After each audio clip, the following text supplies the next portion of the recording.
0. Now, our story starts at the FTC 2025 Awards Grandstands.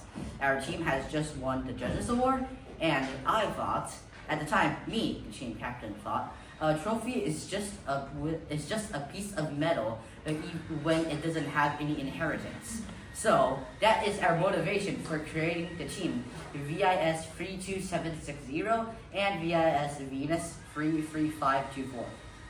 Now, our outreach stems to teach children from the Happy Marian Kindergarten in order to teach them about our machine and also STEM in general, as well as also increasing first awareness and making a special curriculum specifically for the hearing disabled.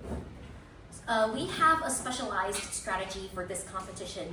So the total points that we will get in this competition consist of the points that we will get for the autonomous stage. Basically 72 points, our goal for autonomous. And also the points we will get for tele-op, 27N.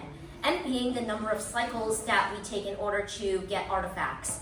And we got 27 when we divided it into 9 and 3.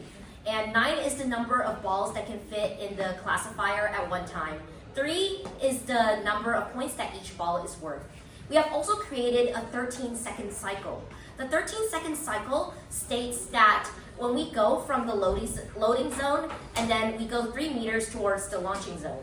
And then it ends when we return back to the loading zone to get artifacts. Now, I will show you the intricacies of our machine. As you can see, this is the sword drive mechanism we'll be using for our wheels. This is a DC motor which guides by a belt to the gears, to the bevel gears, as you can see. And that will lead us to our sword drive mechanism where it will turn the wheels.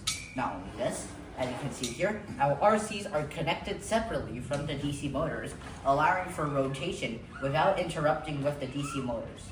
Not only this, we will also have an X and Y axis odometry on the bottom of our chassis machine in order to be able to pinpoint the exact location of where the machine is at all times. Not only this, our intake system will also be guided by a 6,000 RPM motor, which will be using belts to guide the intake wheels, which will then lead all 3 artifacts up into our shooting mechanism, which will use another DC motor to shoot it out using our shooting mechanism. We will also have an automatic aiming system for our shooting. We effectively used software in our robot design. So first, we used the programming language called Java because it's easier than other programming languages. Apart from that, it focuses on OOP, object-oriented programming, so that we can control our robot easier. And then also we used OpenCV and April tags so that we can locate our targets very quickly. And finally, we implemented AI systems like GitHub and Copilot to help with code generation. Now, there are 3 main problems that we encountered when building our robot. However, the most major one is slow module rotation. Traditionally, the module would have to rotate around 180 degrees in order to reach its target angle, which could be very time-consuming. So our solution to that was to check the angle first. If it's greater than 90 degrees, then we simply keep the module pointed in the opposite direction and reverse the drive motor.